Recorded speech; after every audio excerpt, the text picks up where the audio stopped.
तो अभी अगेन हम लोग स्टार्ट करते हैं हमारा सेशन सरफेस प्रिपरेशन के ऊपर। अभी आप लेफ्ट हो जाए, नो प्रॉब्लम। तो सरफेस प्रिपरेशन में यहाँ पे A B C and D ऐसे 4 ऑप्शन दिए गए हैं।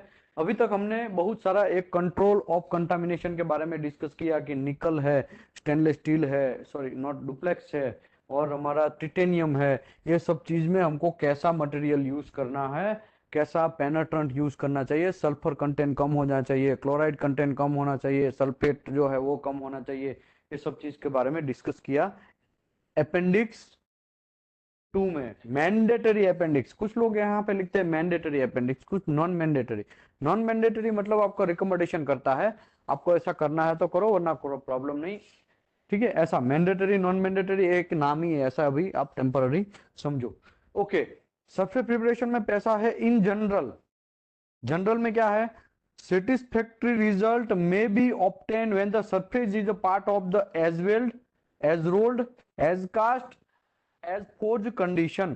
मतलब आप लोग सीधा वेल्डिंग किया हुआ है, आपका पार्ट है, उसका आपको पीटी करना है, या तो सीधा रोल किया हुआ पीटी करना है, या कास्टिंग किया हुआ है, या तो फोर्ज कंडीशन में है, तो वो भी one of the cleaning condition है। अगर सीधा किया है तो वो भी कोई प्रॉब्लम नहीं है। और सरफेस प्रिपरेशन बाय आप ग्राइंडिंग से उसको क्लीन कर सकते हैं, मशीनिंग से कर सकते हैं, और अदर मेथड में be necessary where the surface irregularities could mask indication. तो जब वेल्डिंग मारेंगे तो स्पैटर उड़ेंगे, उड़ेंगे ना, तो वो स्पैटर को रिमूव करना पड़ेगा।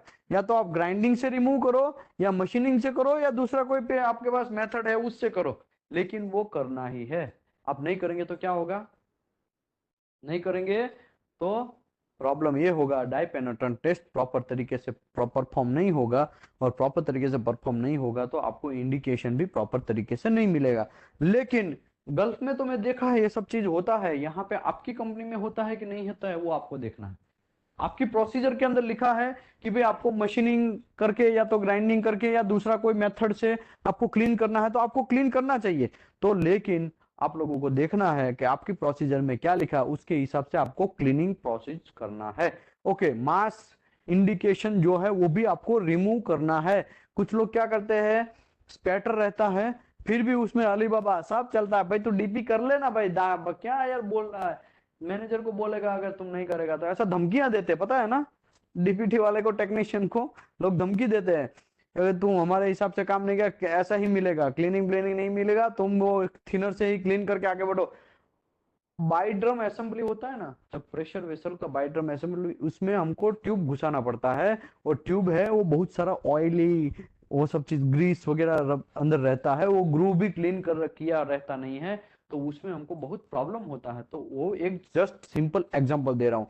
तो ये सब चीज भी आपको ध्यान रखना है, ऑयल ग्रीस रस्ट वो सब चीज रिमूव करना है। ओके, क्या क्या रिमूव करना है, prior to each liquid penetration examination. जब लिक्विड पेनेट्रेशन एग्जामिनेशन आप परफॉर्म कर रहे हैं उससे पहले, जब आप लिक्विड पेनेट्रेशन टेस्ट परफॉर्म कर रहे हैं उससे पहले the surface to be examined and all adjacent area within कितना एमएम, 25 mm। वेल्ड ज्वाइंट समझो कर रहे हैं तो 25 mm left side, 25 mm right side, वो सब चीज 25 mm। यहाँ पे 1 इंच, इसका मतलब ये होता है 1 इंच, ठीक है, तो 1 इंच दोनों दूर तक क्लीन करना चाहिए, ऐसा रिकमेंडेशन करता है। ठीक है, और शेल बी ड्राई, ये कैसा होना चाहिए, 1 इंच में ड्राई होना चाहिए, free of dot, dot free होना, डट मतलब क्या है, मिट्टी, कचरा, डट, ग्रीस, ग्रीस भी होता है ना, उससे भी क्लीन होना चाहिए, लिंट, लिंट भी थोड़ा बहुत ऐसा ही होता है, कचरा टाइप का। ठीक है, स्केल, स्केल मतलब कभी कभी रस्टिंग हो जाता है ना, तो वो पपड़ी निकलता है, पता है, वो वन ऑफ द स्केल है। ठीक है, वेल्डिंग फ्लक्स, जब हम एसएमडब्ल्यू वेल्डिंग मारते हैं या एसएडब्ल्यू वेल्डिंग मारते हैं तब फ्लक्स वहां पे चिपका रहता है, तो वो flux, weld spatter, weld spatter तो आपको पता ही है, इसमें मुझे ज्यादा समझाना नहीं है। पेंट, कभी कभी पेंटिंग हो चुका है वैसे पार्ट, शटडाउन में ये सब चीज कंडीशन जनरेट होता है, पेंट होता है, ग्रीस होता है, अरे पूरा प्लांट है ना रस्ट हो जाता है, ऐसा देखने में भी मजा नहीं आता, ऐसा होता है। तो उस टाइम पे जब आप डीपी करने जाते हैं तो dirt, grease, lint, scale, weld flux, weld spatter, paint, oil, and other extraneous matter that could obvious the surface opening, otherwise intersurface will examine. मतलब सरफेस के ऊपर जो जो लोग विलन है वो सभी विलन लोगों को निकालना है। समझे बात? ये विलन कौन कौन है यहाँ पे क्लियर दिखाया है। देखो पहले तो आपको मशीनिंग और ग्राइंडिंग करके करना है, सीधा आ गया है। तो कभी कभी क्या होता है, कुछ prior to the liquid penetrant examination surface का हम क्लीन करने जाते हैं तो कुछ लोग ऐसा बोलते हैं पेंट, कोड में कहाँ लिखा है पेंट क्लीनिंग करना चाहिए डिपिट, लेकिन भाई लिखा है दिखाने का उसको, ये भाई साहब को बड़ा आदमी को दिखाने का। देखो भाई यहाँ लिखा है कि पेंट जो है वो भी आपको रिमूव करना है डाई पेनिट्रेंट टेस्ट करने से पहले। तो ये सब चीज आपको देखना चाहिए और आपको करना है। लेकिन ये अली बाबा, यहाँ पे तो सब चीज अली बाबा ही चलता है क्या नहीं चलता है? आपको तो एक्सपीरियंस है ही है? हंसे इसका मतलब फंसे कुछ ना कुछ अली बाबा होता है। तो याद रखो, हम लोग जितना ऑनरशिप से काम करेंगे उतने हमारे कंट्री का नाम अच्छा रहेगा।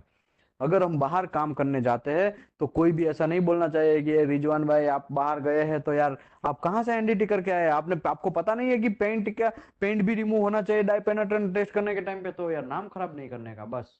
ठीक है, ऑयल तो इतना सारा चीज जो है पूरा का पूरा सरफेस क्लीन करना है, ये सब चीज रिमूव करना है। अगर ये नहीं लिखा होता ना तो लोग है ना बहुत सारा प्रॉब्लम क्रिएट करते। क्या करते हैं?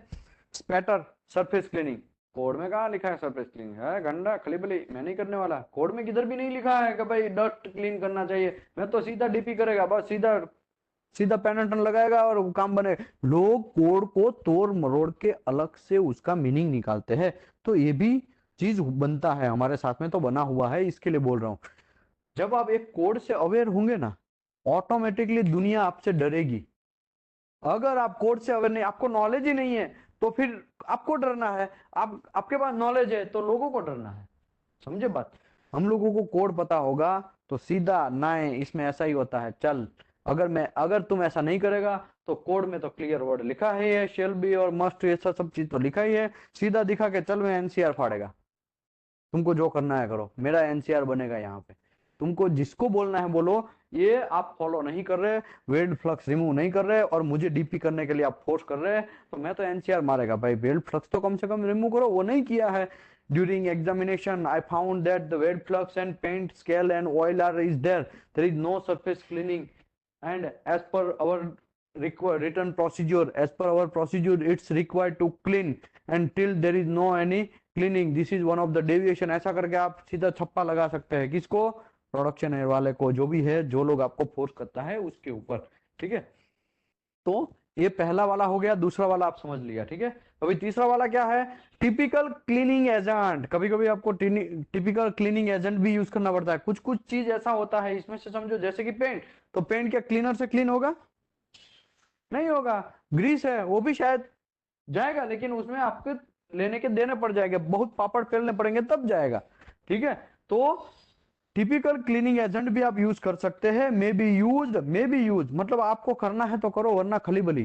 ठीक है, आपको करना है तो सजेस्ट करता है डिटर्जेंट। आप सोचेंगे यार डिटर्जेंट कहाँ, यार प्लास्टिक में डीपीटी करना है तो डिटर्जेंट से मैं क्लीन कर सकता हूँ ना प्लास्टिक को। मुझे ये बोलो कि समझो डिटर्जेंट की मैं बात करूं तो ग्लास है, ग्लास उसका मुझे डीपीटी करना है, ये प्लास्टिक है इसी का मुझे डीपीटी करना है, चलो तो इसका मैं क्लीन करना है मुझे। यहाँ पे बहुत सारे रस्ट वगैरह जो भी है कचरा बचरा पड़ा है, तो इसको मैं बहुत सारा, आपके पास मास प्रोडक्शन में प्लास्टिक है तो क्या हर सब में क्लीनर घुसाते रहेंगे? अरे बहुत पैसा चला जाएगा। इससे अच्छा एक बाल्टी बना लो बड़ा सा, उसमें डिटर्जेंट घुसा दो, सब खच खच खच खच, जैसे कपड़ा घर पे वो बर्तन धो बांधते हैं ना, धोते हैं ना, क्या बोलते हैं उसको, धोते हैं ना, उसी को ऐसा ऐसा कैसे धोते हैं, वो डिटर्जेंट में धोते हैं ना, वैसा ही इसको भी मटेरियल को, लेकिन सब में नहीं है। फिर आप बोलेंगे कि कार्बन स्टील में भी मैं डिटर्जेंट घुसा दूं, तो कार्बन स्टील में घुसा सकते हैं, लेकिन प्रॉब्लम क्या होगा, वो रस्ट पकड़ जाएगा। तो आपको देखना है कौन सा मेथड कहाँ यूज करना है, इसके लिए तो हम लोग सीख रहे हैं, इसके लिए तो हम लोग समझ रहे हैं। तो डिटर्जेंट भी यूज कर सकते हैं, ऑर्गेनिक सॉल्वेंट भी आप यूज कर सकते हैं, डिस्केलिंग सॉल्यूशन भी यूज कर सकते हैं, पेंट रिमूवर भी आप यूज कर सकते हैं। ठीक है, पेंट रिमूवर भी यूज कर सकते हैं। आपने आपने नाम सुना है पिक्लिव पेसिवेशन का नाम सुना है? पिक्लिव पेसिवेशन, स्टेनलेस स्टील जो है उसके अंदर पिकलिंग पैसिवेशन होता है। किसी ऑफलाइन वालों ने तो ठीक है, किसी ने सुना नहीं सुना, लेकिन ऑनलाइन वालों ने किसी ने सुना है भाई? भाई जवाब दो, जागते रहो। किसी ने सुना है pickling passivation? Pickling passivation online वाले लोग? कोई हिल नहीं रहा है भाई, सब लोग सो रहे हैं क्या भाई? प्लीज आंसर दे दीजिए। पिकलिंग पैसिवेशन स्टेनलेस स्टील जो होता है उसके अंदर पिकलिंग पैसिवेशन मतलब क्लीनिंग का एक मेथड है। स्टेनलेस स्टील को, यस देखो किसी ने लिखा है, देखो यस यस, बहुत सारे, अभी देखो बहुत सारे लोग मारने लगे हैं चैट बॉक्स में। चलो अच्छी बात है कि देखो ये याद रखो, उसमें भी ये one of the cleaning method ही है वो भी, ठीक है। तो ऐसा भी आप इसमें एक इसमें आता है, डिस्केलिंग सॉल्यूशन में भी वो आता है, ठीक है, ऑर्गेनिक सॉल्वेंट में भी वो सब चीज आता है। ओके, तीसरा क्या है? तीसरा सी हमने कर लिया, ठीक है। एंड डिग्रीजिंग अल्ट्रासोनिक क्लीनिंग मेथड में भी यूज्ड, तो आप वो भी अल्ट्रासोनिक क्लीनिंग भी यूज कर सकते हैं। चौथा हमारा है cleaning solvent shall meet the requirement of T41 pointer the cleaning method employ the important part of the examination process. तो क्लीनिंग पार्ट जो है वो बहुत इंपॉर्टेंट प्रोसेस है। और ये क्या लिखा है? Cleaning solvent shall meet the requirement T41। तो जब आप ये भाई साहब का काम कर रहे हैं, क्लीनिंग कर रहे हैं, निकल बेज अलॉय का वो सब चीज का कर रहे हैं, तो तब आपको ये रिक्वायरमेंट मीट होना चाहिए। ये रिक्वायरमेंट मीट नहीं होगा तो प्रॉब्लम होगा। ये क्या रिक्वायरमेंट है? बंद करो बंद करो। Okay, control of contamination. वो कंट्रोल ऑफ कंटामिनेशन किसका भाई बोलो? Austenitic, duplex stainless steel, titanium, ये सब चीज की बात है। जब उसका क्लीनिंग करने जाते हैं तब आपको उसका जो रिक्वायरमेंट है मैंडेटरी अपेंडिक्स 2 में लिखा हुआ है वो आपको फॉलो करना है। वो क्या है? सल्फर कंटेंट कुछ परसेंट से कम होना चाहिए, क्लोरीन परसेंट कुछ परसेंट से कम होना चाहिए, उसके बाद दूसरा क्या होना चाहिए? फॉस्फोरस, सल्फर, ये सब चीज क्लीन मतलब पेनेट्रेंट में, और क्लीनर जो यूज कर रहे हैं उसमें ये सेटिस्फेक्शन होना चाहिए। तो ऐसा क्लीनर यूज करने का। फिर आप बोलेंगे स्टेनलेस, डुप्लेक्स स्टेनलेस स्टील है उसमें मैं पानी से क्लीन कर दूं, वो मड वाला पानी यूज करते हैं आप, वो कचरा गंदा गटर वाला पानी यूज करते हैं, तो चलेगा? नहीं चलेगा। क्यों नहीं चलेगा? क्योंकि यहाँ पे क्लियर हमने ऑलरेडी अगले सेशन में अभी समझाया, मैंने कंट्रोल ऑफ कंटामिनेशन के बारे में पूरा डेप्थ में समझाया, ठीक है। तो ये सब चीज आपको पता होना चाहिए। ये टेबल तो मैंने समझा ही दिया है, ठीक है। Okay, condition of the surface prior to examination required in a में affect the result of annexure A, तो ये तो हमने समझा दिया है। Okay, drying after penetration. Drying after penetration, penetration लगा देने के बाद ड्राइंग हमको करना है, उसके बारे में। After cleaning, drying of the surface to be examined shall be accomplished by the normal evaporation or forced hot air cold air। समझो, क्लीनिंग जो है सबसे पहले हम लोग क्लीनिंग करते हैं या क्लीनर से करते हैं ना, डीपीटी करना हमको स्टार्ट करना है तो सबसे पहला प्रायोरिटी क्या है? क्लीनिंग करना है। प्री क्लीनिंग करते हैं ना, प्री क्लीनिंग में पानी से भी कुछ लोग क्लीन करते हैं ना, पानी से भी करते हैं, वाटर वॉशेबल मेथड है, पानी से भी क्लीन किया जाता है, ठीक है, डिग्रीजिंग से भी क्लीन किया जाता है। तो फिर ओ अभी तो सूखा भी नहीं है तो सीधा पेनेट्रेट लगा देने का क्या? नहीं, इसके लिए तो ये टॉपिक है ड्राइंग आफ्टर पेनेट्रेशन, ठीक है। तो यहाँ पे लिखा after cleaning drying of the surface and examine shall be accomplished normal evaporated forced या हॉट एयर भी आप लगा सकते हैं, कोल्ड एयर भी लगा सकते हैं। Minimum period shall be established to ensure that the cleaning solution evaporate prior to the application of penetrant. जब आप पेनेट्रन लगाने से पहले ये सब चीज उड़ जाना चाहिए, इवेपोरेट होना चाहिए। क्या लिखा है? प्रायर टू इवेपोरेट, मतलब पहले उड़ जाना चाहिए, वरना कांड क्या होगा? पेनेट्रन लगा, अभी तो गीला है उसमें आप पेनेट्रन लगा रहे हैं तो प्रॉब्लम होगा ना, पेनेट्रन को भी वो पहले तो अंदर जाने का प्रॉब्लम कर सकता है ना। तो क्लीनिंग करते हैं तो वो भी फिर सूख जाना चाहिए। वो बिना सूखे, अजी अभी तो सूखा ही नहीं है, सीधा खाट खाट खाट लगाने लगे आप, पेनेट्रन का स्प्रे मारने लगे तो प्रॉब्लम, ठीक है। तो ऐसा भी आपको नहीं करना है। मिनिमम पीरियड जो shall be establish to ensure that, minimum आपको पीरियड जो है आपकी प्रोसीजर जब बनाते हैं उतना आपको टाइम तक रखना है उसको। ओके, टेक्निक्स, कितने टाइप के टेक्निक्स है? तो क्या water washable technique, post emulsifier, solvent cleaning techniques, ठीक है। अभी ये टेक्निक्स में आपको डेप्थ में समझाना स्टार्ट करता हूं। सबसे पहले either colour contrast, colour contrast मतलब अभी हमने किया है वो कलर कॉन्ट्रास्ट, मतलब विजिबल एग्जामिनेशन जो है, पेनेट्रेंट एग्जामिनेशन है वो। दूसरा क्या है, fluorescent पेनेट्रेंट examination shall be use one of the following पेनेट्रेंट technique. पहले तो तीनों में दो दो मेन टेक्निक्स कितना नंबर है, ए में जो स्टार करता हूं ना, एक और ये दो, दोनों स्टार किया है, ठीक है। दूसरे पेन से भी करता हूं, देखो स्टार, ठीक है। ये दोनों ए और ए। पहला है contrast visible penetrant. Visible penetrant में water washable, post emulsifying, solvent cleaner method है। फ्लोरोसेंट में भी वाटर वॉशेबल, पोस्ट इमल्सिफायर फाइंग एंड सॉल्वेंट रिमूवेबल मेथड है वो, ठीक है। अभी आप बात करते हैं कॉन्ट्रास्ट विजिबल पेनेट्रेंट में वाटर वॉशेबल मेथड का। वाटर वॉशेबल में क्या होता है, सबसे पहले क्लीन करो, लिखो, सब लिखते जाओ भाई, लिखते जाओ। सबसे पहला पॉइंट फट से लिखो। पहला है क्लीन करो, ये इसकी बात कर रहे हैं वाटर वॉशेबल की। पहला है प्री क्लीनिंग, क्या बोलते हैं उसको, पहला है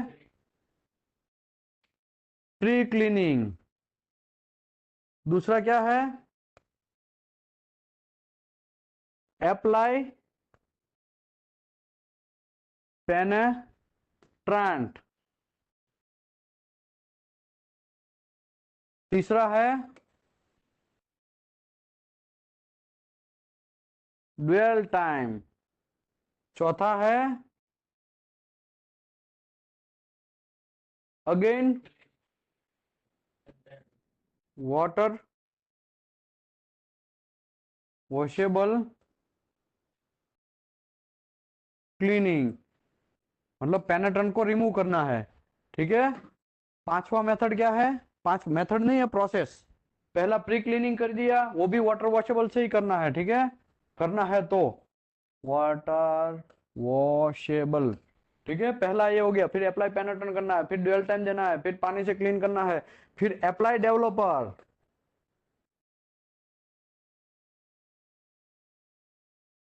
फिर छठा इवेल्युएशन, सातवां पोस्ट क्लीनिंग। ये तो इसमें भी वाटर वॉशेबल यूज करने का, समझे बात। ये चीज है फिक्स, किसका है, ये वाटर वॉशेबल का टेक्निक्स के बारे में है, ठीक है। अभी पोस्ट इमल्सिफाइंग में क्या होगा, पोस्ट इमल्सिफाइंग में ये जो ड्यूअल टाइम है ना, इसके बीच में यहां पे अप्लाई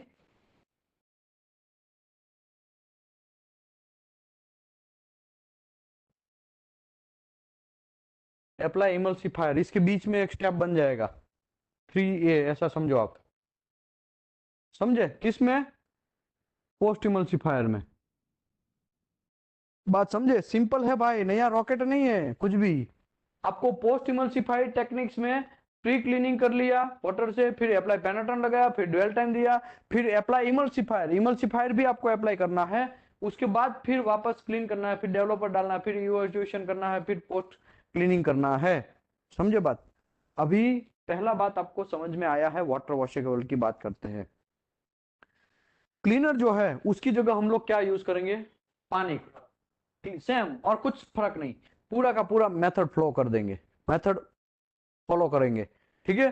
तो पहले क्लीन करेंगे, क्लीन करने के बाद क्या करेंगे, पेनेट्रेंट लगाएंगे, पेनेट्रेंट लगाने के बाद फिर पानी से वापस क्लीन करेंगे, फिर सॉरी ड्यूअल टाइम देने के बाद, हाँ ड्यूअल टाइम देने के बाद फिर पानी से क्लीन करेंगे, क्लीन करने के बाद फिर वो उसको क्या लगाएंगे, डेवलपर लगाएंगे, डेवलपर लगाने के बाद फिर इवेल्युएशन करेंगे, फिर लास्ट में क्या करेंगे, पोस्ट क्लीनिंग करेंगे वाटर से, ठीक है। ये बात हो गया वाटर वॉशेबल का। अभी पोस्ट इमल्सिफायर में क्या प्रोसेस है, सबसे पहले क्लीनिंग करेंगे, क्लीनिंग करने के बाद पेनेट्रेंट लगाएंगे, पेनेट्रेंट लगाने के बाद ड्यूअल टाइम देंगे, फिर वो पेनेट्रेंट आपको रिमूव भी करना है ना, तो भी नहीं हो सकता है, क्योंकि पोस्ट इमल्सिफाइड में वो पेनेट्रेंट ही ऐसा आता है, वो रिमूव नहीं होता है, वो पानी से भी रिमूव नहीं होता है, उसको इमल्सिफायर ऐड करना पड़ेगा, ये केमिकल है, वो ऊपर डालना पड़ेगा, वो पानी के अंदर मिट सकता है वैसा वो जनरेट बनाएगा, मतलब पानी के साथ वो क्लीन होगा वैसा बनाएगा, या तो ये क्लीनर से क्लीन होगा वैसा बनाएगा। तो आपको उस टाइम पे क्या करना पड़ेगा, ड्यूअल टाइम के बाद आपको वो पोस्ट इमल्सिफायर ऐड करना है। पोस्ट इमल्सिफायर ऐड करने के बाद फिर आप जैसा प्रोसेस करते हैं वैसा ही फिर वापस उसको डेवलपर मानना है, डेवलपर मानने के बाद इवेल्युएशन करना है, फिर वापस क्लीन करना है, ऐसा मेथड। ठीक है, तो ये भाई साहब बड़े लोग, बड़े टोपी लोग यूज करते हैं। कौन टोपी लोग यूज करते हैं? अमेरिका, पैसे वाले लोग ये यूज करते हैं। अमेरिका है, यूरोप है, और कैनेडियन लोग है, ठीक है, ब्रिटिश लोग है, ये सब जो लोग पोस्ट इमल्सिफाइंग मेथड यूज करते हैं, क्योंकि उसमें ज्यादा इजी है और उसमें हेल्थ भी अच्छा रहता है लोगों का, ऐसा। बाकी ये हमने डीपीटी किया, उसमें कितना स्मेल आ रहा था पता है ना। और डेवलपर भी अंदर जाएगा ना तो लॉन्ग टर्म के लिए प्रॉब्लम कर सकता है, लेकिन खली बली हमें क्या फर्क पड़ता है, हम तो चलेंगे, आगे बढ़ते हैं। सॉल्वेंट रिमूवेबल, सॉल्वेंट रिमूवेबल में क्या है, ये क्लीनर जो है उससे क्लीन करना है, फिर पेनेट्रन अप्लाई करना है, फिर वो क्लीनर से ही क्लीन करना है, फिर क्या करना है, डेवलपर लगाना है, फिर इवेल्युएशन करना है, आगे बढ़ना है। समझे बात? सिंपल है। तो तीनों का तीनों मेथड आपको समझ में आया? तो अभी मैं आगे बढ़ूं। तीन मेथड का टाइप है, ठीक है इसमें। ओके, अभी फ्लोरोसेंट की बात करते हैं। फ्लोरोसेंट में भी सेम टू सेम, लेकिन ये विजिबल लाइट में हम लोग पेनेट्रेंट वो विजिबल मेथड फॉलो करते हैं, और फ्लोरोसेंट में हमको रात में करना है।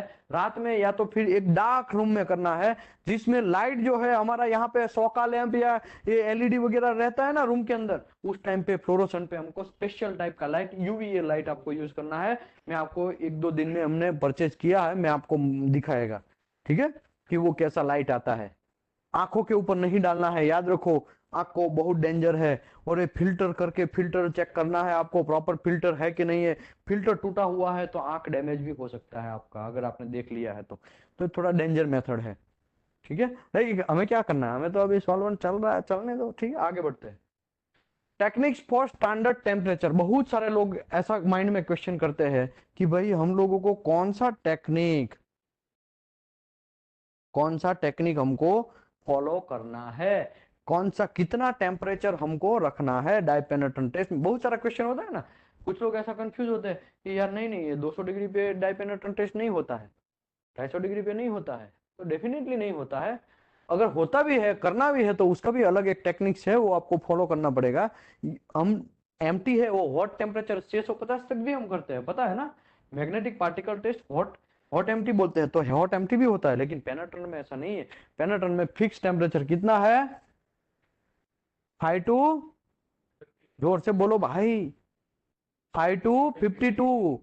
तो यहाँ पे लिखा है a technique for standard temperature, a standard techniques the temperature of the penetrant and the surface of the part to be proceed shall not below 5 degrees Celsius nor 52 degree Celsius throughout the examination of period. जब आप पेनेट्रेंट start किया cleaning करने से लेके जब तक आप evaluation करते हैं, तब तक आपका टेम्परेचर 5 से कम नहीं होना चाहिए, 52 से ज्यादा नहीं होना चाहिए, ठीक है। लोकल हीटिंग और cooling permitted provide the part of the temperature in the range of the 5 to 52 during the examination.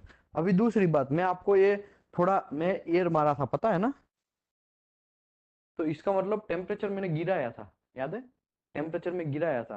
तो टेम्परेचर आप गिरा भी सकते हैं, ऊपर भी कर सकते हैं, लेकिन कितना टेम्परेचर रेंज के अंदर रह के, 5 to 52 रेंज के अंदर आपको।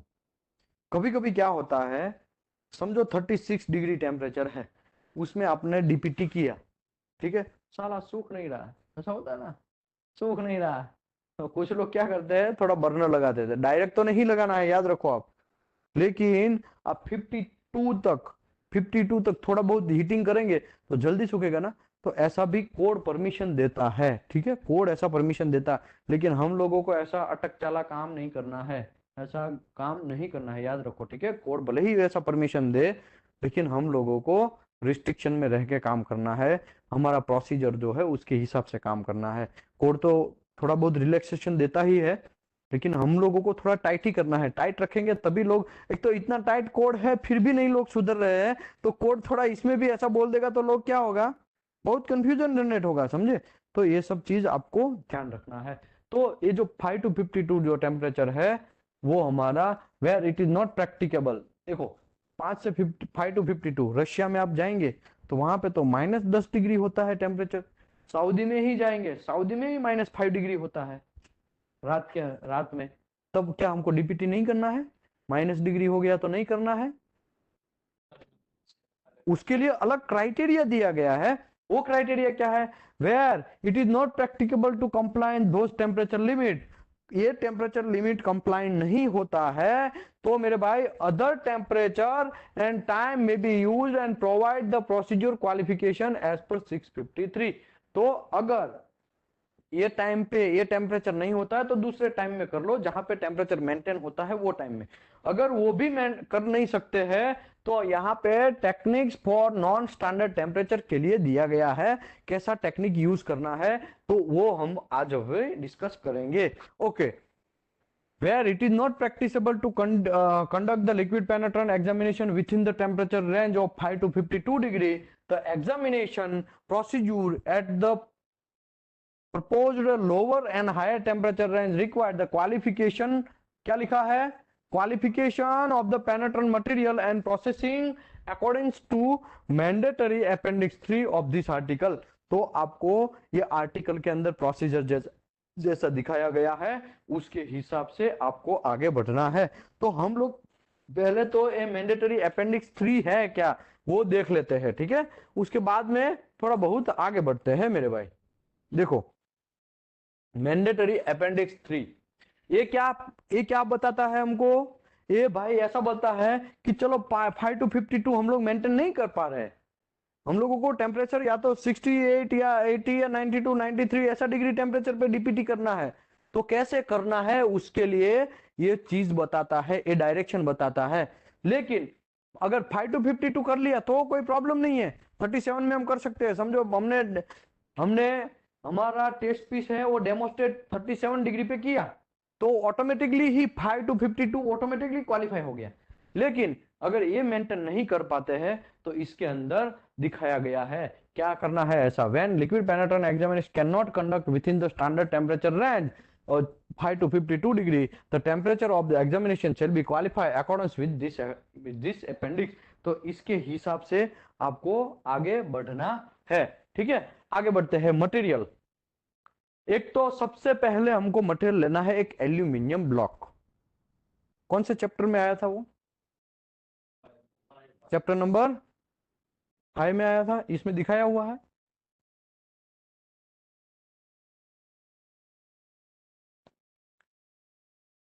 कंफर्म 5 में आया था?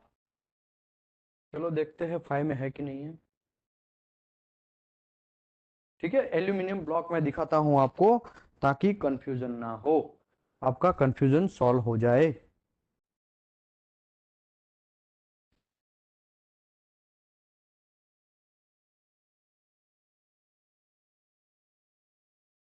यस, ये क्या है? एल्यूमिनियम ब्लॉक है, ठीक है? सबसे पहले अब मैं आपको वो जो अपेंडिक्स 3 है ना वो 3-4 पेज है, मैं आपको शॉर्ट फॉर्म में बोल देता हूं क्या करता है, फिर हम वो पढ़ते हैं एक एक एक लाइन बाय लाइन, ठीक है? सबसे पहले ऐसा एल्यूमिनियम ब्लॉक लेना है। एल्यूमिनियम ब्लॉक को कुछ टेम्परेचर 510 से 524 टेम्परेचर, ऐसा वहां टेम्परेचर लिमिट लिखा है, उसके हिसाब से पहले तो गर्म करना है उसको।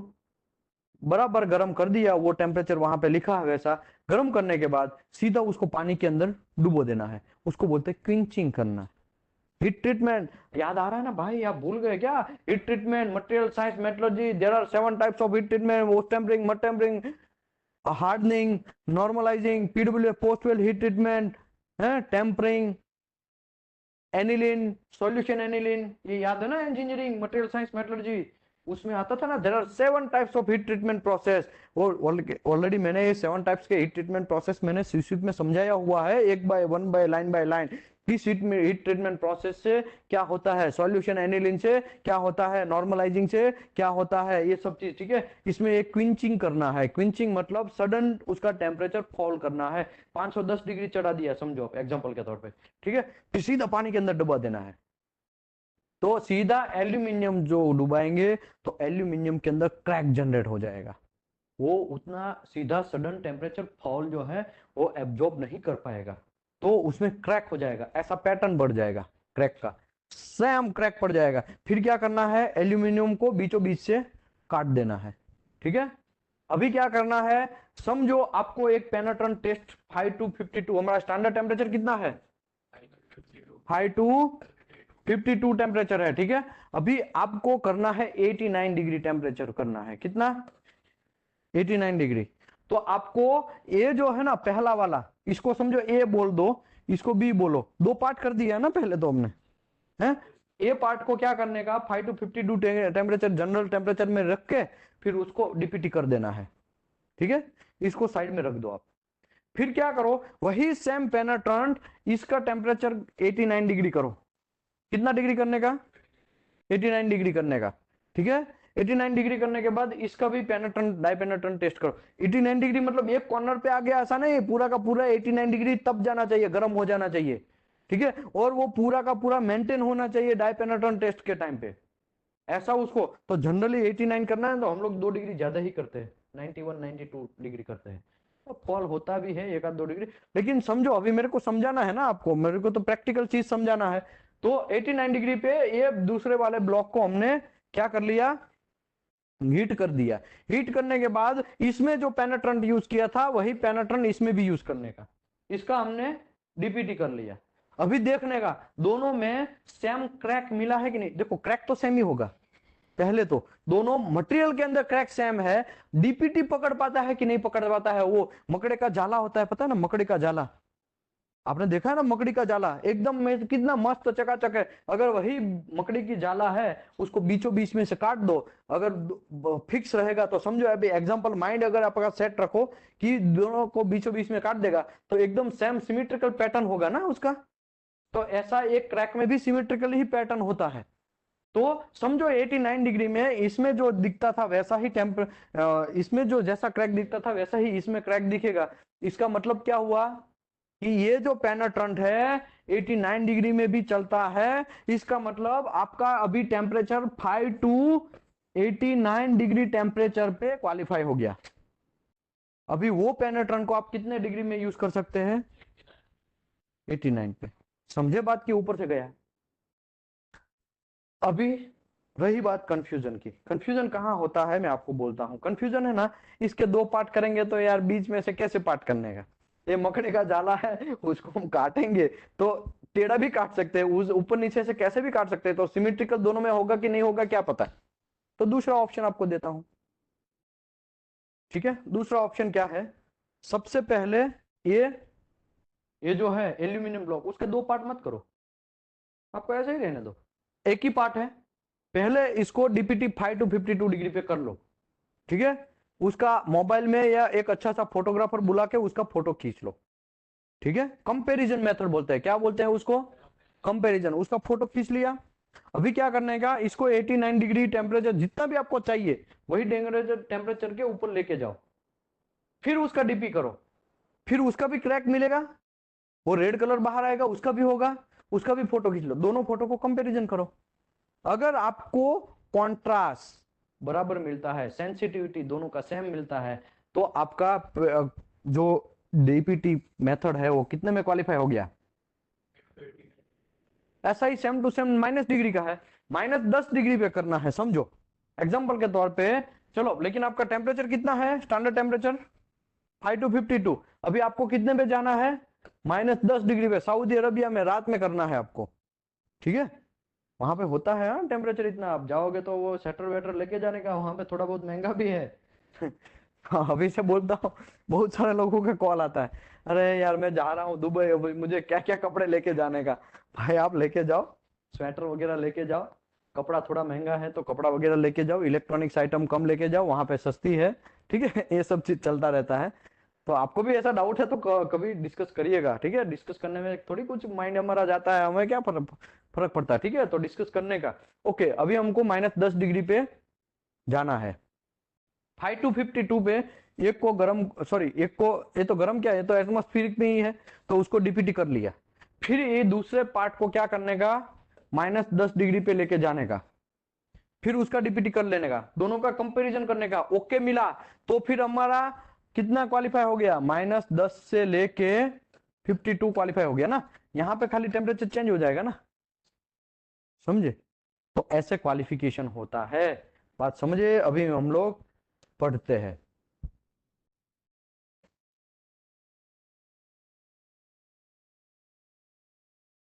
यहाँ पे ही थे ना।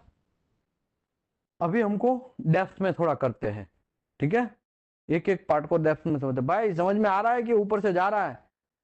भाई ऑनलाइन वाले लोग समझ में आ रहा है, ऑफलाइन वाले को तो समझ में आया भाई। आगे बढ़ते हैं। मटेरियल, कौन सा मटेरियल यूज करना है? लिक्विड पेनेट्रेंट कंपेरेटर ब्लॉक, इसको क्या बोलते हैं? कंपेरेटर ब्लॉक बोलते हैं। ये जो हमने एल्यूमिनियम ब्लॉक देखा ना, उसका दूसरा नाम कंपेरेटर ब्लॉक है, ठीक है। Shall be made as a follow, क्या करना है?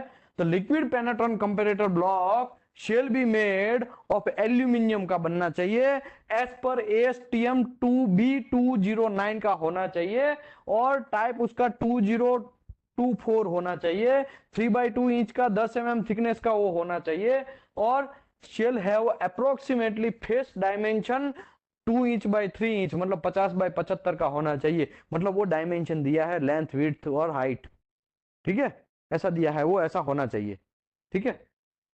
ओके, ये डायमेंशन हमने ऑलरेडी यहाँ पे भी लिखा हुआ है, मैंने वहां पे पढ़ा नहीं, वरना यही सेम डायमेंशन वहां लिखा हुआ है, ठीक है।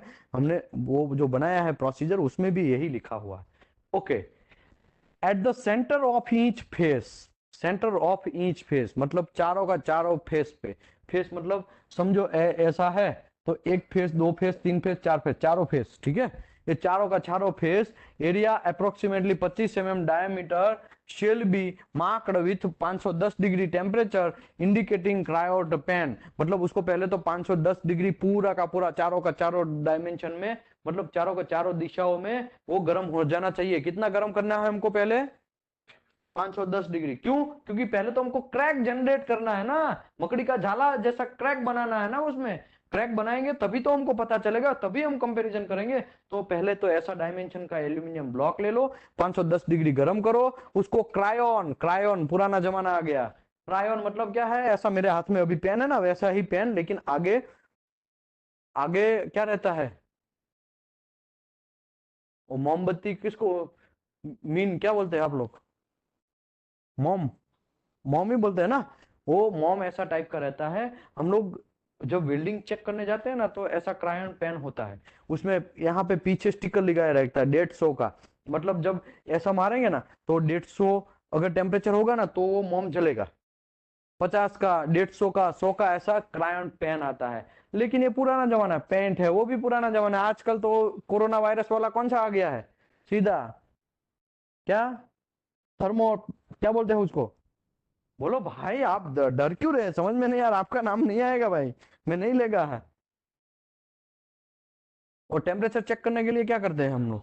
थर्मो, हाँ टेम्परेचर गन, थर्मोमीटर गन आता है ना। आजकल हम कंपनी में भी आजकल रूल्स हो गया था ना कोरोना के, उसी जिसका वो टेम्परेचर कम है उसी को अंदर जाने दिया जाएगा, वरना कटघरे में खैया खड़ा किया जाएगा, ठीक है। तो वो पेन की बात कर रहे हैं, ठीक है। वो जो है, ये पेन है, पेंट है, ये इंडिकेशन हमको करता है कि 510 डिग्री हो गया है कि नहीं हो गया है। लेकिन आजकल वो पैटर्न पुराना हो गया है। हम लोग जनरली चेक करने के लिए टेम्परेचर स्टिक, वो भी बोल सकते हैं, यस, पायरोमीटर वो भी यूज कर सकते हैं, यस वेरी गुड। देखो ऑफलाइन वाले, ऑनलाइन, ऑनलाइन वाले तो और तेज है, देखो सब लोग डाल रहे हैं, ठीक है। ओके, आप डालते रहिए। 510 डिग्री आपको पता होना चाहिए, कैसे आप कैसे भी चेक करो, 510 डिग्री आना चाहिए। ओके, तो mark area shall heated with blow torch. आप फिर उसको हीट कैसे करना, 510 डिग्री कैसे लाना है? या तो आप ब्लो टॉर्च से जलाओ, या तो कोई बर्नर से, बुनसेन बर्नर, मतलब बुनसेन बर्नर, भले ही बुनसेन लिखा, बर्नर समझो आप, टेम्पररी माइंड में सेट रखो कि बर्नर से उसको गर्म करना है वो छोटा सा पीस को। और या तो आप उसको ब्लो टॉर्च से भी गर्म कर सकते हैं, या सिमिलर और कोई डिवाइस यूज करके भी उसको गर्म कर सकते हैं, लेकिन उसका टेम्परेचर 510 से 524 के बीच में ही रहना चाहिए। इतना आपको गर्म कर देना है। और मेजर किससे करना है आपको? थर्मोमीटर, थर्मोमीटर, या तो फिर आप समझो उसको गन या टेम्परेचर स्टिक, ठीक है, उससे आपको वो चेक कर लेना है टेम्परेचर हो गया है कि नहीं हो गया है। ओके, इसके बाद क्या करना है? The specimen shall then be immediately quenched in cold water. आपको क्या करना है? कोल्ड वाटर के अंदर सीधा उसको घुसा देना है। 510 से 524 डिग्री टेम्परेचर गर्म हुआ, फिर उसको सीधा किस में डाल देना है? कोल्ड वाटर में डाल देना है। अगर कोल्ड वाटर में डालें which produce the network of fine crack, क्या लिखा है, fine crack on each face, सभी फेस के अंदर एकदम चकाचक मकड़ी के जाले वाला जैसा हम लोगों को क्रैक मिल जाएगा। ये साइंटिस्ट वाला काम है, ठीक है, हमें ये सब चीज आजकल इंडस्ट्री में कम देखने को मिलता है। तो ये हमारे जैसे कुछ लैब वाले रहते हैं, उसी के पास जनरली देखने को मिलेगा, बाकी इंडस्ट्री में शायद ही आपको मिले। हाँ, कुछ लैब है उसमें भी ये सब चीज देखने को मिल सकता है, ठीक है। तो आप ऐसा मत समझिए कि यार ये क्या समझा रहा है पेनाटंट, मैं आपको समझा रहा हूं कि आपको 5 to 52 के बियॉन्ड में काम करना है, तो कैसे प्रोसेस बनाना है वो समझा रहा हूं। आपने क्या किया, अभी एल्यूमिनियम ब्लॉक लिया, डायमेंशन उसने दिखाया वैसा 2 इंच बाय 3 इंच का, थिकनेस उसका 10 से 12 जो भी है उसने लिखा है, 10 mm लिखा है तो 10 mm रखा, उसको फिर 510 से 524 डिग्री में गर्म किया। गर्म करने के बाद वो कैसे भी आप गर्म कर सकते हैं वो भी लिखा है, बर्नर से गर्म कर सकते हैं, बाकी कुछ इंस्ट्रूमेंट जो भी है आपके पास उसके हिसाब से गर्म करो, चारों को चारों डायरेक्शन में गर्म करना है, थर्मोपिन से उसको मेजर करना है, टेम्परेचर आ गया तो सीधा उसको कोल्ड वाटर में घुसा देना है, कोल्ड वाटर में घुसा दिया तो उसमें फाइन क्रैक जनरेट होगा, फाइन क्रैक जनरेट होगा और मकड़े के जाले जैसा एकदम चकाचक क्रैक जनरेट होगा, वही क्रैक का हमको यूज करना है, ठीक है। ओके, आगे बढ़ते हैं। The block shall then be dried by the heating approximately 149. After the cooling, block shall be cut in half and one half of the specimen is designed in A and other को B बोलना है, मतलब 2 part कर देना है, एक को A बोलना है, एक को B बोलना है, जैसे हमने वहां पे अभी देखा, ठीक है। एक को A बोलना है, दूसरे को B बोलना है, ठीक है। आइडेंटिफिकेशन सब्सिक्वेंट, ठीक है, ये सब चीज हमने समझा दिया है। अभी आगे बढ़ना है हमको। फिगर जो नीचे दिखाया गया है वो उसका यहाँ पे दिखाया गया है, वो उसका डायमेंशन, लेंथ, विड्थ, ये सब चीज लिखा हुआ है, ठीक है। एक ऐसा डायमेंशन रखना है, वो सब चीज यहाँ पे लिखा ही है, देखो 39 mm, 39 mm मतलब टोटल 3 इंच का होना चाहिए, 2 इंच का लेंथ होना चाहिए, यहाँ पे 3/8 मतलब 10 mm का थिकनेस होना चाहिए, फिर इसके बीच में से 2 पार्ट कर देने का, यहाँ पे देखो इसने 2 पार्ट कर दिया है, देखा। तो ऐसा करना है, अगर ऐसा नहीं करना है तो मैंने दूसरा ऑप्शन क्या बताया आपको, सेम ब्लॉक रखो, फर्क क्या पड़ता है, एक सेम ही ब्लॉक रखो, अच्छा उसमें टेम्परेचर अलग अलग करके कर सकते हैं, ठीक है। आगे बढ़ते हैं, यहाँ पे यही सब चीज लिखा, एक को ए नाम दो, एक को बी आइडेंटिफिकेशन करो, ठीक है। उसके बाद फिगर जो दिखाया गया है ए एंड बी का, इसमें दिखाया हुआ है as alternative cutting the block, half of the block A and other is B separate block 2 to 3 inch का जो है, अभी उसका डायमेंशन चेंज हो जाएगा। Heating and quenching techniques is describe in above, 2 comparator block closely matched with crack pattern may be used, अभी आपको वो पैटर्न जो है वो आपको क्लोजली मैच करना है। The block shall be marked A and B, यहाँ पे ए एंड बी कर दिया गया है, ए एंड बी। अभी हम कंपैरिजन कैसे करेंगे, टेम्परेचर कैसे डाउन करेंगे और कैसे ज्यादा बढ़ाएंगे उसके बारे में डिस्कस है, ओके। अभी आता है requirement, comparison application and temperature less than 5 degree, 5 degree से अभी हमको नीचे जाना है, ठीक है, माइनस डिग्री में जाना है।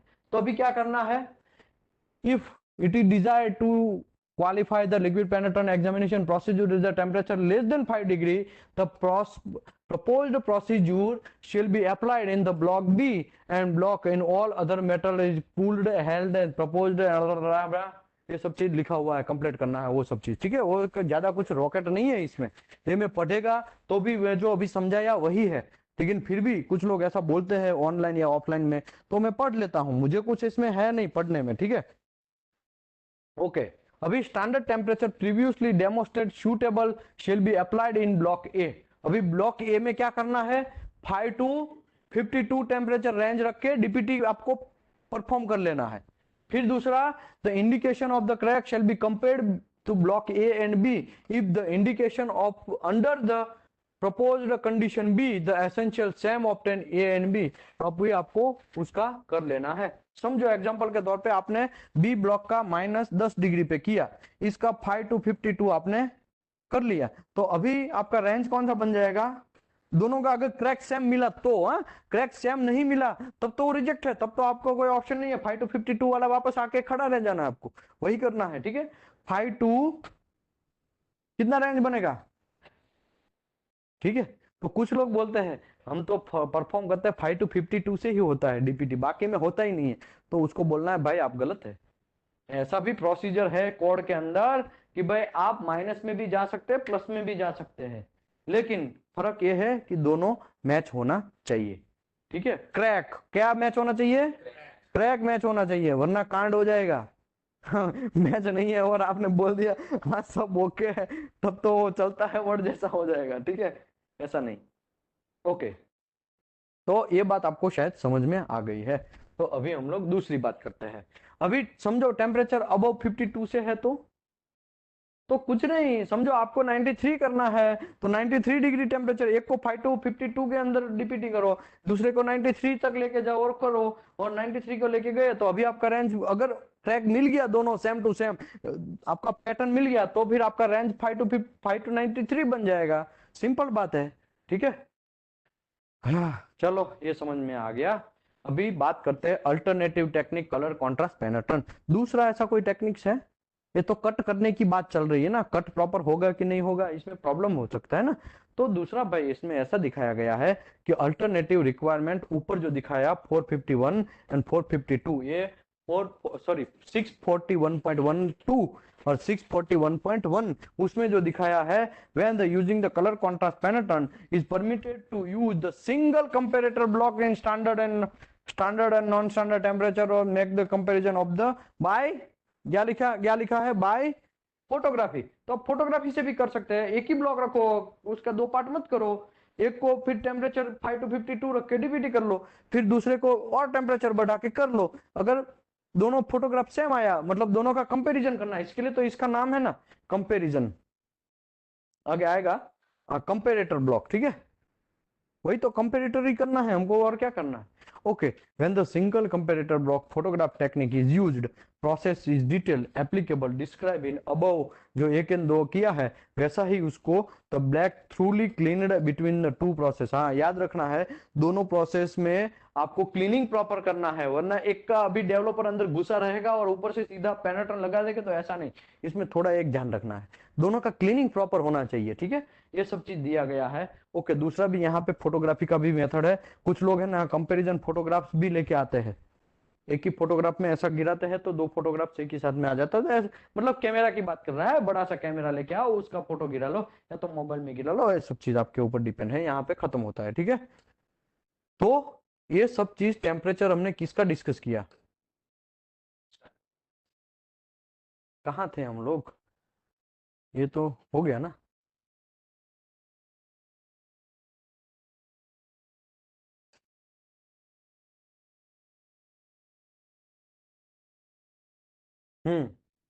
ये टेक्निक रिस्ट्रिक्शन की बात कर रहे हैं, यही पहुंचे थे ना। हाँ, ये टेक्निक फॉर नॉन स्टैंडर्ड, ये भाई हम खाली अभी नॉन स्टैंडर्ड, तो स्टैंडर्ड टेम्परेचर कितना है 5 to 52, तो हमको रखना ही है, उतने में ही हम काम कर सकते हैं। अगर उसके आगे और पीछे जाना है तो फिर नॉन स्टैंडर्ड में मैंडेटरी अपेंडिक्स 3 देखना है, और वो मैंडेटरी अपेंडिक्स 3 क्या परफॉर्म करना है, वो उसमें आपको प्रॉपर मिलता है तो ही आपको आगे बढ़ना है। ओके, अभी आगे बढ़ते हैं, छोड़ो हम तो बहुत डेप्थ में चले गए हैं। आगे बढ़ते हैं, technique restriction. Technique restriction already मैं समझा दिया है। तो कि पेनेट्रन टेस्ट जो है यहाँ पे लिखा है ना, fluorescent penetrant examination shall not follow the colour contrast penetrant examination, मतलब फ्लोरोसेंट का और ये विजिबल वाला दोनों को इंटरमिक्स नहीं करना है, एक को व्हाइट लाइट में ही देखना है। तो व्हाइट लाइट में फिर आप फ्लोरोसेंट को भी व्हाइट लाइट में देखने लगेंगे तो प्रॉब्लम, उसमें कुछ मिलेगा नहीं आपको। तो ये एक रिस्ट्रिक्शन है आपका। दूसरा रिस्ट्रिक्शन, इंटरमिक्सिंग पेनेट्रन मटेरियल। दर्शन भाई आपका आंसर आया है, दर्शन भाई है यहाँ पे।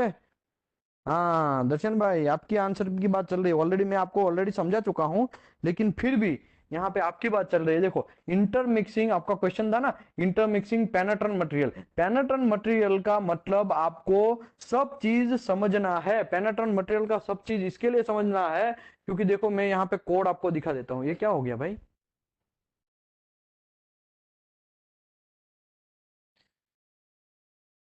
रुको, ये तो साला कांड हो गया, बंद हो गया। अभी वापस चालू करते हैं, ठीक है भाई। ये सब लोग को समझ में आ रहा है ना थोड़ा थोड़ा, ये डीपीटी है ना, बहुत मोस्ट इंपोर्टेंट पार्ट है ये, कोड कोड स्टैंडर्ड समझना। अगर ये बात नहीं आप समझ पाएंगे तो बहुत कंफ्यूजन जनरेट होगा। लेवल 3 का भी एग्जाम देने जाएंगे, वहां पे भी कुछ लोचा लापसी करके आएंगे। तो आप खाली ये बात एकदम डेप्थली समझ लो, जो लोग फ्री है वो समझ लो, जो लोग फ्री नहीं है उसका तो कुछ बात ही नहीं है। देखो इसमें क्या लिखा है, द टर्म पेनेट्रेंट मटेरियल, क्या लिखा है भाई, पढ़ो आप, पढ़ो आप, ये बात पढ़ो। The term penetrant material hmm used in this article is intended to include all penetrants, emulsifiers, solvents or cleaning agents. इसका मतलब ये हुआ, जब पेनेट्रेंट मटेरियल ये आर्टिकल में किधर भी लिखा होगा तब आपको समझना है, पेनेट्रेंट समझना है, इमल्सिफायर समझना है, सॉल्वेंट और क्लीनिंग एजेंट समझना है और डेवलपर, ये सब चीज समझना है। तो यहाँ पे यही बात किया गया है। देखो कि जब यहाँ पे देखो लिखा है ना, intermixing penetrant material, penetrant material लिखा मतलब सब चीज, intermixing of penetrant material from a different families, different families भी नहीं चलेगा, different manufacturer are not permitted, अलग अलग मैन्युफैक्चरर का भी आप यूज करेंगे तो वो भी नहीं चलेगा। सिंपल बात, एकदम सिंपल क्लियर वर्ड में लिखा है, ठीक है, ये नहीं चलेगा, ना ना ना ना। ठीक है आगे बढ़ते हैं। द रेस्ट, बाकी ठीक है, पानी का उसमें आपको रिलैक्सेशन देता है वाटर वॉशेबल में, लेकिन पानी भी ध्यान रखो मटेरियल के ऊपर इफेक्ट नहीं होना चाहिए, कोरोजन वगैरह सब चीज नहीं करना चाहिए, वैसा पानी आप यूज कर सकते हैं। ओके, कैलिब्रेशन की बात करते हैं। ये मैं लाइट इंटेंसीमीटर आपको बोला था ना कि यहाँ पे लैंप के नीचे हमको 250 2000 लक्स आ रहा है, लेकिन जैसे ही कॉर्नर पे जाते जाते हैं ऐसा उसका इंटेंसिटी कम होता जाता है, तो उसका कैलिब्रेशन तो होना चाहिए ना। बिना कैलिब्रेशन वाला वही प्रॉपर नहीं दिखाएगा और आप डीपीटी ठोक के आ जाएंगे और कुछ कांड हो जाएगा, क्रैक आपने एक्सेप्ट कर लिया है क्योंकि क्रैक उस टाइम पे आपको दिखा नहीं, और अंधेरे में जल्दी जल्दी आपने एक्सेप्ट करके आ गए और वो प्रेशर वेसल फटा, फटने के बाद बहुत सारे लोग मर जाएंगे, वो इज रिस्पॉन्सिबल, हम लोग रिस्पॉन्सिबल। तो हम लोगों को इसके लिए भी ध्यान रखना क्या है, लाइट मीटर, और बहुत विजिबल हो या फ्लोरोसेंट हो लाइट मीटर, दोनों का जो भी लाइट मीटर यूज कर रहे हैं हम लोग, shall be calibrated at least 1 year, हर 1 साल में आपको उसको कैलिब्रेशन करना है। ओके, अभी ये तो हमने बात हो गया हर 1 साल में, लेकिन 6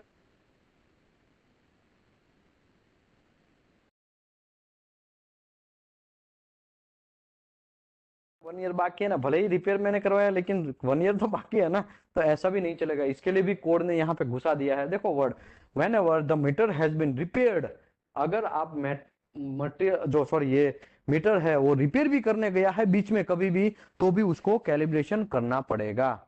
समझे बात, इसमें क्लियर लिखा है, if the meters have not been use in 1 year or more, अगर मीटर को 1 ईयर के अंदर यूज ही नहीं किया है, सर मैंने तो यूज ही नहीं किया है, मैंने तो अभी वो पड़ी का पैक है, मैंने तो अभी स्टिकर भी नहीं खोला है, वहां पे तो 1 ईयर दिखा है, समझो 2019 में आपने लिया था, ठीक है लाइट मीटर, 2020 तक आपने ओपन ही नहीं किया, फिर आप 2020 में सडनली 2000 नहीं नहीं ऐसा समझते हैं, 2021 में लिया आपने, 2021 जुलाई में ही लिया आपने, ठीक है, और आज कितना जुलाई है, 8 9 जुलाई है ना, तो 8 जुलाई में लिया था और कल आप ऐसा मेरे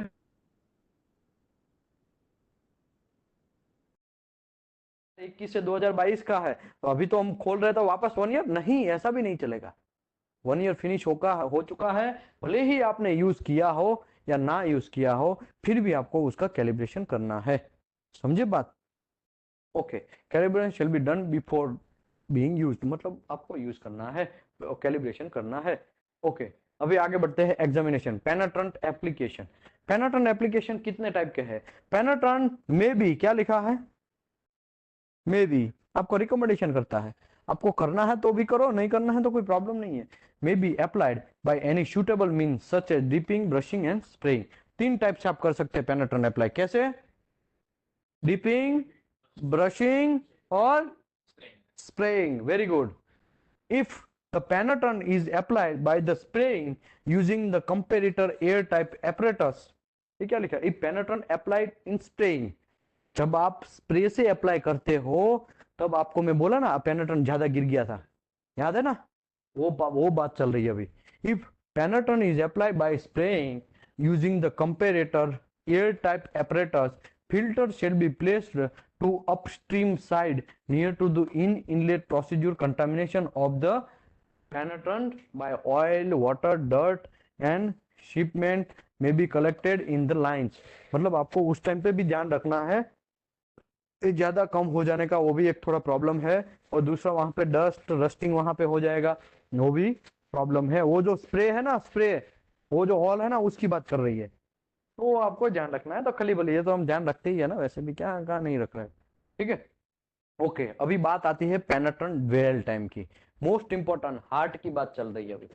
अभी पूरा पेनेट्रेंट मटेरियल का हार्ट जो है वो ड्वेल टाइम है, ठीक है। हार्ट मतलब मेन पार्ट, ड्वेल टाइम है, ठीक है। तो penetrant dwell time is critical, देखो वहां पे लिख ही दिया है उसने, देखिए, ठीक है। मैं तो हार्ट की बात कर रहा था, वो तो हार्ट से भी ऊपर बोल रहे हैं, ये बहुत क्रिटिकल चीज है, ठीक है। Penetrant dwell time is critical part. The minimum penetrant time shall be required in table number 672 or qualified by demonstration for the specific application। आपको वो टेबल को फॉलो करना है, अदरवाइज उसने क्या लिखा है, अदरवाइज आप जो क्वालिफाई करते हैं डेमोन्स्ट्रेशन करने के टाइम पे वो आपको रखना है। तो पहले तो हम टेबल देख लेते हैं कितना दिखा रहा है, ठीक है। ये मिनिमम ड्वेल टाइम की बात करें, बहुत क्रिटिकल चीज है ये, ठीक है।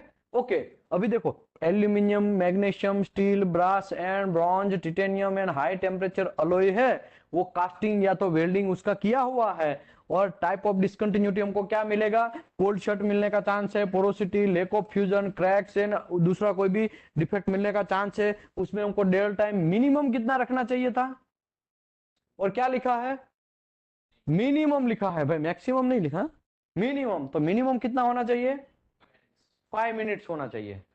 तो ये ड्वेल टाइम मैंने कितना अभी रखा था, एक बार में 10 मिनट करके दिखाया, एक बार मैंने 5 मिनट करके दिखाया, तो ये तो मिनिमम टाइम है। अदरवाइज अदरवाइज क्या लिखा है कि डेमोस्ट्रेट करना है आपको, डेमोस्ट्रेट में अगर 2 मिनट भी रखना है तो फिर आपको डेमोस्ट्रेट करके दिखाना है। डेमोस्ट्रेट का मतलब क्या है, हाँ डेमो करना, आपकी कंपनी के अंदर जब प्रोसीजर बनाते हैं ना तब डेमो करना है। डेमो में आपको प्रूव करना है, एक बार 10 मिनट रख के, एक बार 3 मिनट या 2 मिनट जितना रखना है, वो 10 मिनट में भी सेम क्रैक मिलेगा और 2 मिनट में भी सेम क्रैक मिल रहा है सर, तो मुझे कोई प्रॉब्लम नहीं है, ऐसा मतलब समझे।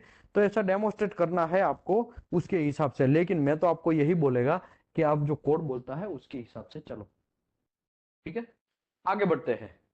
Carbide and trips tool, bronze या वेल्ड किया है, लेक ऑफ फ्यूजन मिलने का चांस है, पोरोसिटी और क्रैक, इसमें 10 मिनट, ठीक है। ये अलॉय अगर है तो आपको 10 मिनट करना है। ये बाकी प्लास्टिक, ग्लास और सिरेमिक्स है, कोई भी फॉर्म में आपको क्रैक मिलने का चांस है, कितना कितना होना चाहिए, 5-5 मिनट, ठीक है।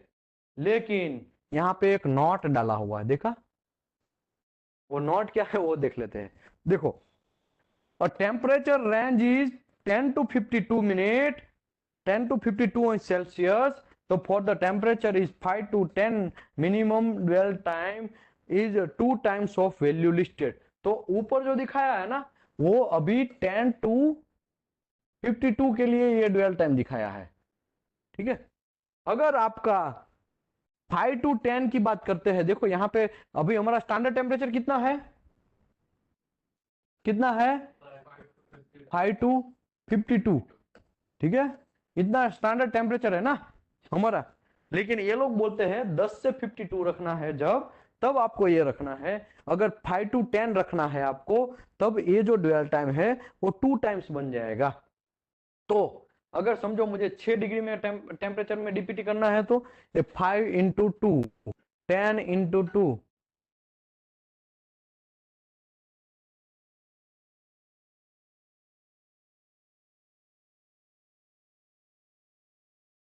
तो यहाँ पे ये सब चीज डबल हो जाएगा। किसके, कौन से टेम्परेचर में, 5 to 10 डिग्री सेल्सियस के बीच में अगर आपको टेम्परेचर में डीपीटी करना है तो 10 मिनट, इसका ये 2 करना है, ठीक है। 10 दूने 20 मिनट, ये 10 मिनट, ये 10 मिनट, ये भी 10 मिनट और ये भी 10 मिनट। समझे आप, अभी बात समझे मैं कहना क्या चाहता हूं। तो कुछ लोग अपनी प्रोसीजर के अंदर ऐसा डाल देते हैं 5 to 52, minimum 10 degree Celsius carbon, उसको तो पता है कि यही चीज हमारा यूज होने वाला है, सॉरी यही चीज कि उनको कार्बन स्टील में, ब्रॉन्ज में, उसी में करना है डीपीटी, तो 10 मिनट पहले से ही डाल देते हैं, ठीक है। अभी मैंने डाला, आपको दिखाया, वो मैंने डाला हुआ है प्रोसीजर में कि 10 मिनट। लेकिन कुछ लोग ऐसा भी लिखते हैं, क्या करते हैं पता है कुछ लोग, 10 to 52 degree Celsius minimum carbon steel में 5 मिनट, और अगर 5 to 10 डिग्री सेल्सियस जाना है तो मिनिमम 10 मिनट, ऐसा लिख देते हैं। ऐसा भी लिख सकते हैं ना, लिख सकते हैं कि नहीं से लिख सकते हैं। अगर कुछ लोग ऐसा लिखते हैं 5 to 52, डायरेक्ट सभी चीज को ऐड करना है, तो ये तो मिनिमम टाइम है, तो 10 मिनट लिख सकते हैं आप, समझे बात। ऐसा है मेरे भाई, नया रॉकेट नहीं है भाई। समझ में आ रहा है भाई? चैट बॉक्स में आप कोई डालो भाई, अभी ठंडे पड़ गए वापस। तो ये टेबल आपको आई थिंक समझ में आ गया होगा। हम लोग आगे बढ़ते हैं। पेनेट्रन ड्यूअल टाइम जो है ये टेबल में दिखाया हुआ है, मिनिमम उसके हिसाब से जाना है, अदरवाइज कैलिब्रेटेड ऑन डेमोस्ट्रेशन जो जो किया है उसके हिसाब से भी आप जा सकते हैं। Okay, maximum dual time shall not exceed 2 hours. ये तो मिनिमम टाइम का तो हमने डिस्कस कर लिया, लेकिन मैक्सिमम 2 घंटे से ज्यादा नहीं बढ़ना है, otherwise qualified by demonstration of specific application. Demonstration करके आपको दिखाना है कि भाई चलो मेरा 3 घंटा मुझे रखना है, तो आपको 3 घंटे तक रुकना, फिर भी आपको क्रैक प्रॉपर मिलना चाहिए तब। लेकिन जनरली याद रखो, लोग 5 to 30 मिनट रखते हैं, ठीक है, 10 मिनट से 30 मिनट तक जनरली लोग रखते हैं। लेकिन मैक्सिमम आपको मैक्सिमम का लिमिट है, मैक्सिमम बहुत ज्यादा नहीं जाने देना है। मिनिमम आप कुछ तक जा सकते हो, लेकिन मैक्सिमम 2 घंटे से ज्यादा नहीं करना है, ठीक है, याद रखो। अगर करना भी है तो आपको डेमोस्ट्रेट करना है, ठीक है। Okay, regardless of the length of the dwell time the penetrant shall not allowed it dry. Okay, दूसरी बात यहाँ पे सबसे इंपॉर्टेंट बात, जब आप ड्वेल टाइम देते हैं तब पेनेट्रेंट सूख नहीं जाना चाहिए। क्या लिखा? Regardless of the length of the dwell time penetrant shall not be allowed dry. तो लेटेस्ट बात ही करता हूं मैं एक अमेरिकन कंपनी में था, तब होता है ना अमेरिकन कंपनी में है टीपीआई, तो आता है वहां पे टीपीआई आया, टाटा प्रोजेक्ट का ही टीपीआई था, आया, पेनेट्रन मैंने लगाया और पेनेट्रन सूख गया, पेनेट्रन सूख गया। तो उसने मुझे बोला कि भाई देखो पेनेट्रन अभी सूख गया है, दिस इज नॉट, आप ऊपर अगेन पेनेट्रन लगाओ। फिर मेरे को लगाना पड़ा। अगर मेरे को उस टाइम पे नॉलेज नहीं होता कि यार मैं वापस डीपी करना पड़ेगा, वापस क्लीन करना पड़ेगा, ये सब चीज करता तो प्रॉब्लम। तो कहने का मतलब सूखना नहीं चाहिए। अगर ये लाइन नहीं लिखा होता ना तो मैं टीपीआई के साथ फाइट कर सकता था।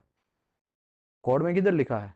वो तो सूखा वो खली बली, कोड में किधर नहीं लिखा है, या तो ऐसा ही दिखाएगा, ऐसा मैं बोल सकता हूँ।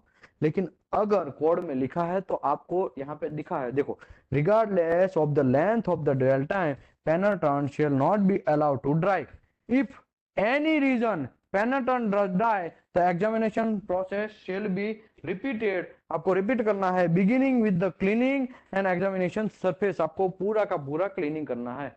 वापस पकड़ा मुझे उस टाइम पे टीपीआई ने वापस पकड़ा। आप ऐसा कैसे कर सकते हो?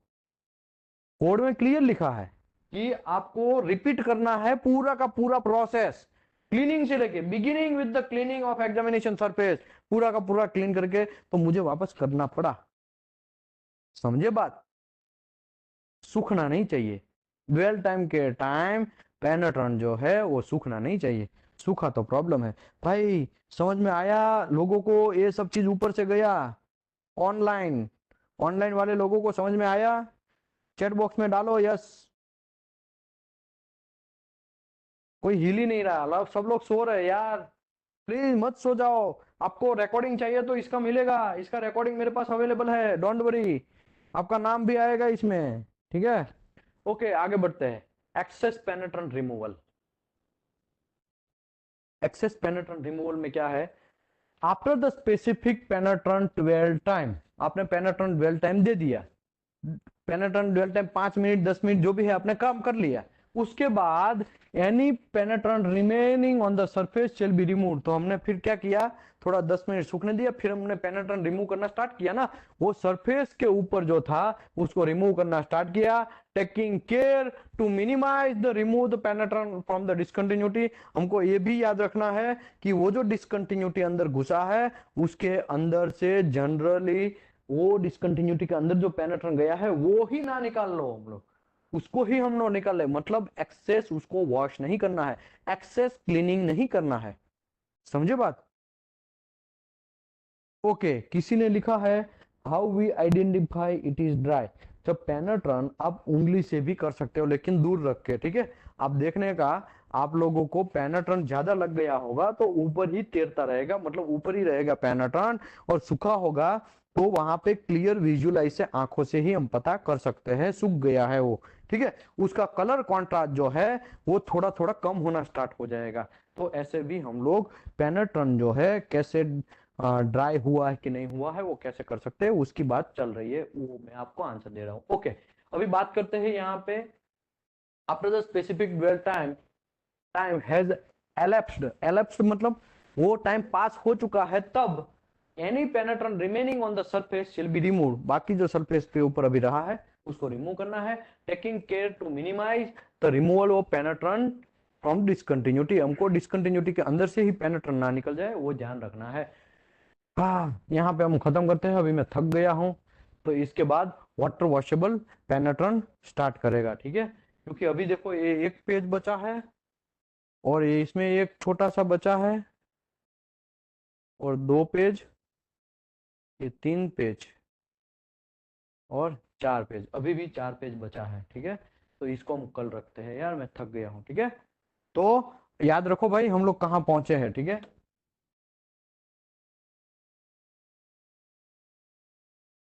यहाँ पे वाटर वॉशेबल पेनेट्रन वहां तक पहुंचे हैं, ठीक है। वाटर वॉशेबल पेनेट्रन में पहुंचे हैं, तो कल हम स्टार्ट करते हैं। वैसे भी हमने कब कितने बजे स्टार्ट किया था, 2:30 किया था ना। अभी 1 घंटा तो हो ही गया, वैसे भी आप लोग भी थक गए होंगे। ओके, किसी को कोई क्वेश्चन है तो डेफिनेटली पूछ सकता। ओपन कर रहा हूँ क्वेश्चन आंसर के लिए, प्लीज किसी को क्वेश्चन है तो पूछ सकता है, और वो बोल के ही पूछिए प्लीज। हाँ, चैट बॉक्स में भी पूछ सकते हैं लेकिन बोल के बोलेंगे तो अच्छा है मेरे लिए भी।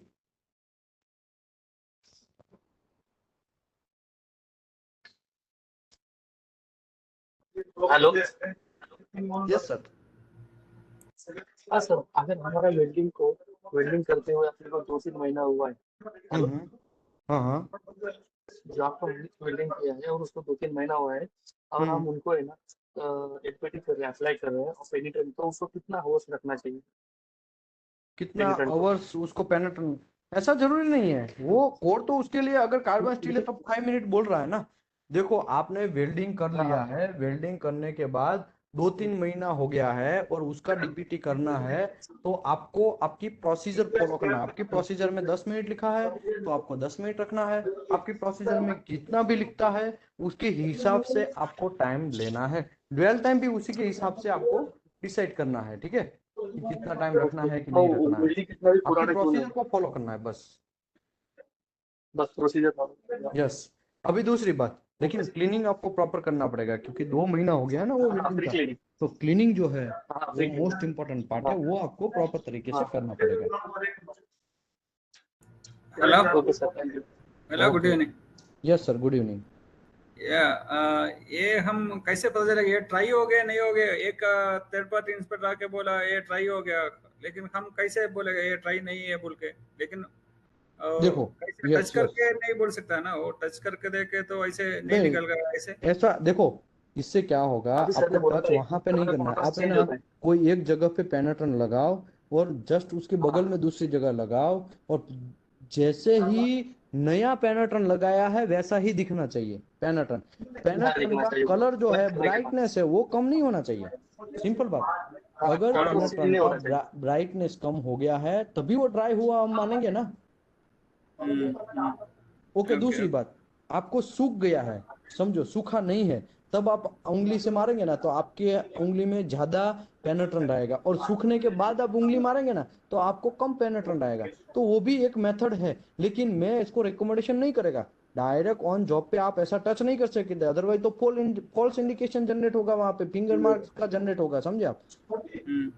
मैं तो आपको समझाने के लिए ऐसा बोल रहा हूँ कि ऐसा कर सकते हैं, साइड में करना है, जहां पे डिसकंटिन्यूटी नहीं है वहां पे भी आप ऐसा कर सकते हैं, अदरवाइज आपको कलर कॉन्ट्रास्ट ब्राइटनेस के हिसाब से ही चेक करना पड़ेगा, उसी के हिसाब से बोल सकते हैं। ओके। ओके। नॉर्मली कितने टाइम तक हमारा नॉर्मली यूज कर रहा है, कितने टाइम तक कितने टेम्परेचर में वो ट्राई ऐसे कुछ है? 5 to 52 डिग्री। नहीं, दैट्स ओके। 5 to 52 डिग्री में वो कितना टाइम पे ये ट्राई हो जाएगा ऐसे कुछ?